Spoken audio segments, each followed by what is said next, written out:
Hello everyone, welcome back. देखो बच्चों, गणित भाग 2 में हमारा वृत्त इस पाठ का अध्ययन चल रहा है। वृत्त इस पाठ में हमारा करंट टॉपिक चल रहा है त्रिभुज का अंतवृत्त तथा परिवृत्त की रचना। हम कंस्ट्रक्शन कर रहे हैं।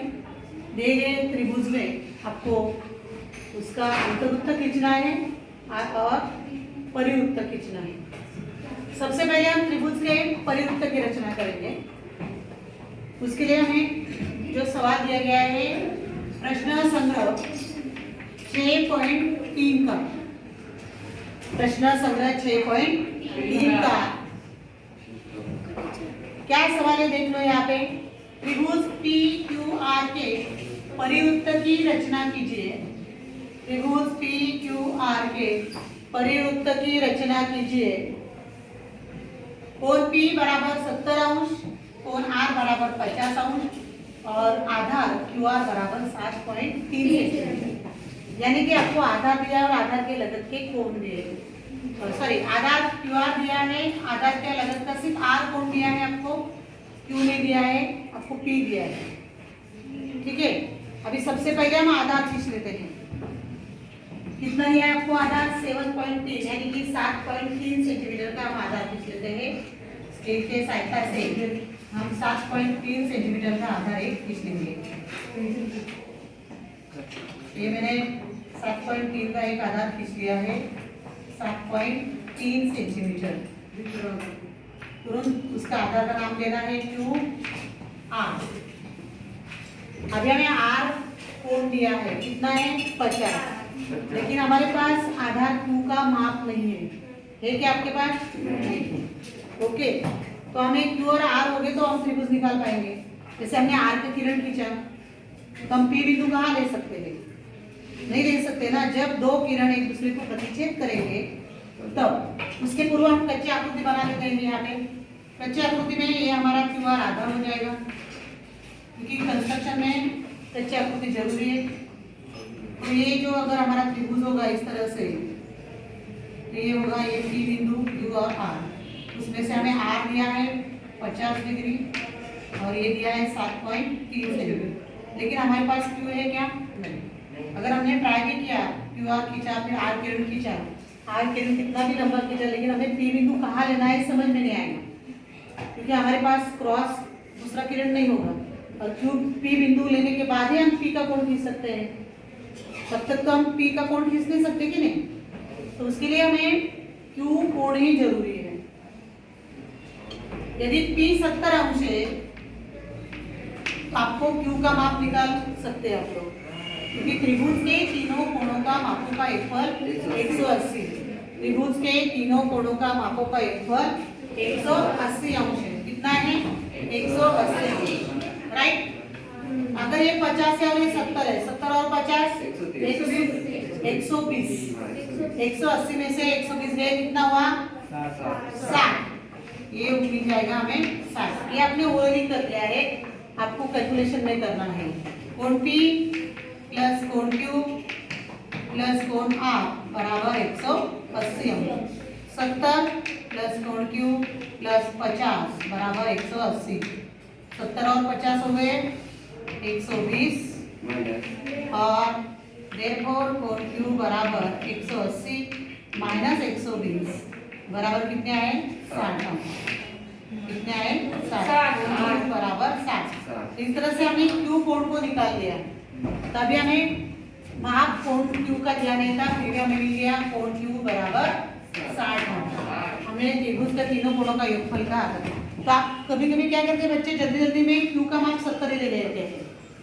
उनको लगता है आधार का कोण दिया है, ध्यान नहीं देते कि हमें R P दिया है या Q दिया है, और जल्दी जल्दी में क्या करते हैं इधर इसका माप 70 लेते हैं कि आपका पूरा कंस्ट्रक्शन गलत हो जाएगा। तो अभी हम चांदा का उपयोग करके यहाँ पे क्या करने वाले हैं? दोनों कोणों को खींचने वाले हैं। चांदा का कैसे उपयोग करना है आपको मैंने पहले ही बताया था, राइट। हमें Q पर चांदा रखकर Q कोण 60 अंश का पहले निकाल लेते हैं हम लोग। एग्जैक्ट लाइन आनी चाहिए। काउंटिंग हमारे राइट साइड से होगी, 0, 10, 20, 30, 40, 50, 60 अंश। ये यहाँ पे मैंने मार्क किया है 60 अंश का, राइट। तुरंत मार्क करने के बाद तुरंत आपको किरण खींचना है। पहला मार्क किया फिर दूसरा किया तो आपका कंफ्यूजन होगा किस मार्क से हमें किरण खींचना है। तो तुरंत में Q से ये खींच लेते हूँ। ये हो गया मेरा कोण Q 60 अंश। किरण हमेशा खींचते हुए थोड़ा सा लंबाई खींचना है हमें, समझ आ रहा है ना। ये मेरा हो गया किरण Q जो भी नाम देना है ना तो उसे Q से किरण खींचा हमने, ये था मेरा 60 अंश।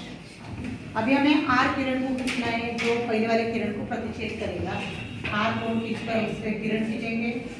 एग्जैक्ट ये मेजरमेंट लेना है आपको, ये पॉइंट और ये पॉइंट आना चाहिए।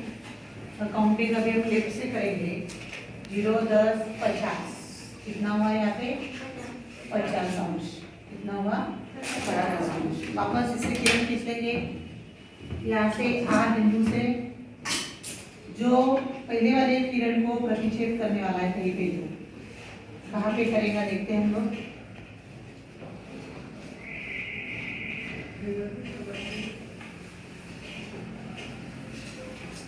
ये हो गया आपका किरण, तो पहले वाले किरण को एक पॉइंट पे प्रतिच्छेद करने वाला है, एक पॉइंट पे प्रतिच्छेद करने वाला है।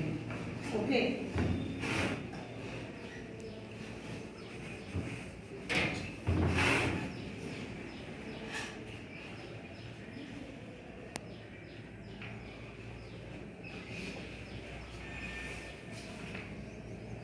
ये हो गया। यहाँ पे हमें मिला है एक पॉइंट, दोनों एक दूसरे को प्रतिच्छेद कर रहे हैं। ये हो गया 60 अंश, सॉरी 50 अंश, 50 ही लिया है ना।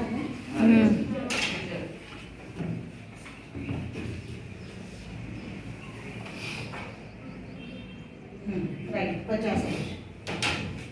तो इस पॉइंट को हमें देना है P बिंदु। क्या देना है? P point. यहाँ पे हमारा होगा P बिंदु, P, ये हो गया हमारा Q और ये हो गया हमारा R। तो ऑलरेडी हमने QR बेस यानी कि आधार खींचा था हमने, ठीक है। तो हमें त्रिभुज मिल गया है PQR।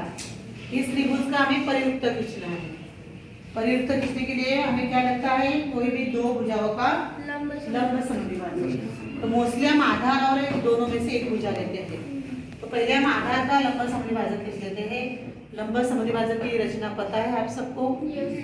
आधे से ज्यादा अंतर लेना है। जैसे QR का लंब समद्विभाजक खींचना है, QR का जो अंतर होगा उससे कम, यानी कि आधे से ज्यादा।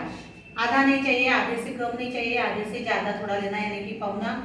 इस तरह से मैंने लिया है।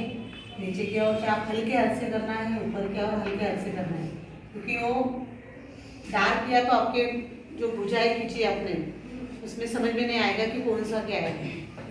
इस तरह से R पॉइंट पे वही मैंने डिस्टेंस लिया है ऊपर की ओर, और इस तरह से नीचे की ओर। ये हो गए आपके लंबा समद्विभाजक के दो क्रॉस, यानी कि 2 4, राइट। तो हमें क्या करना है? तुरंत इसका भी रेखा खींच लेनी है, लंबा समद्विभाजक खींच लेनी है। ये P बिंदु से जाने वाला है। P बिंदु को थोड़ा सा चेंज करते हैं, इससे ऊपर की ओर लेते हैं। यहाँ पे था हमारा P पॉइंट, ओके। ये लंबा समद्विभाजक हम खींच लेंगे।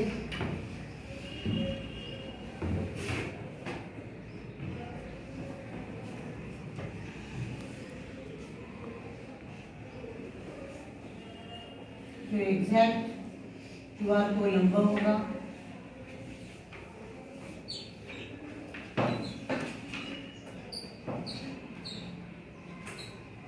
ये आपका इसका लंब समद्विभाजक। अभी हमें और एक लंब समद्विभाजक चाहिए। हमने अभी आधार का खींचा था, अभी आप PQ भुजा का खींच लो या PR का, डिपेंड आपको जो खींचना है।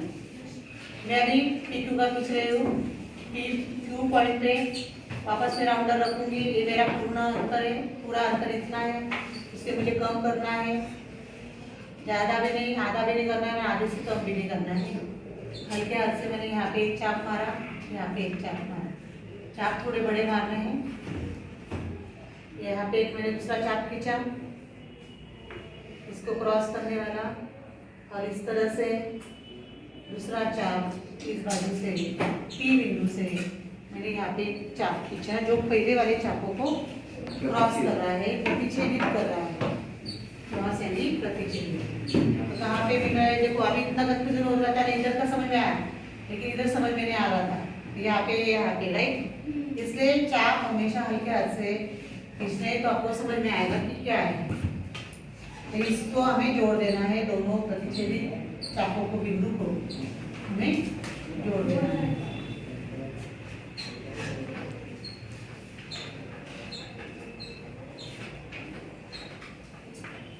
ये रेखा मैंने किस लिए? लंब समद्विभाजक की। ओके,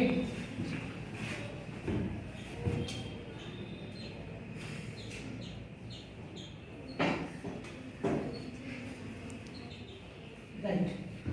अभी हमें क्या करना है? दोनों लंब समद्विभाजक जहाँ पे प्रतिच्छेद हुए हैं उस पॉइंट को लेना है। दोनों लंब समद्विभाजक अंदर के त्रिभुज के अंदर के भाग से यहाँ पे एक दूसरे को प्रतिच्छेद हो रहे हैं। इस पॉइंट को ओ केंद्र नाम देते हैं हम लोग, इस पॉइंट से, राइट। अभी परिवृत्त खींचने के लिए हम राउंडर इस ओ केंद्र पे रखेंगे जो वृत्त का केंद्र होगा। तो क्या है? राउंडर ओ केंद्र पर रखकर हमें त्रिज्या लेनी है और उसका वृत्त खींचना है। तो त्रिज्या कैसे लेनी है हमें? पी क्यू आर, ये तीनों शीर्ष बिंदु है, इसमें से कोई भी एक शीर्ष बिंदु का अंतर लेना है, तब पी तक, आर तक या क्यू तक, ये आपकी हो जाएगी। इस तरह से हम वो पॉइंट पे राउंडर रखकर हल्के हाथ से पहले करेंगे।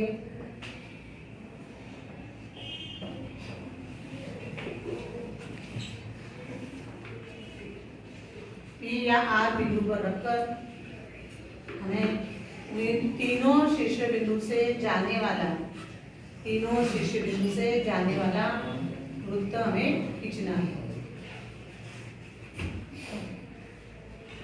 स्टॉप रखकर हमें पी क्यू या आर कोई भी शीर्ष बिंदु तक अंतर लेकर क्या करना है? हमें एक वृत्त खींचना है इस तरह से, जो तीनों शीर्ष बिंदु को, मैं कलर चौक से कर रही हूँ समझने के लिए, आपको तीनों बिंदु को स्पर्श करके जाएगा बाह्य भाग से।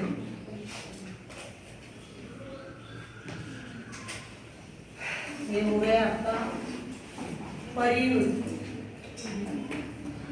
इस तरह से त्रिभुज पी क्यू आर का ये परिवृत्त हमने यहाँ पे खींचा है, जो बिंदु P, बिंदु R और बिंदु Q तीनों शीर्ष बिंदु को स्पर्श करके जा रहा है।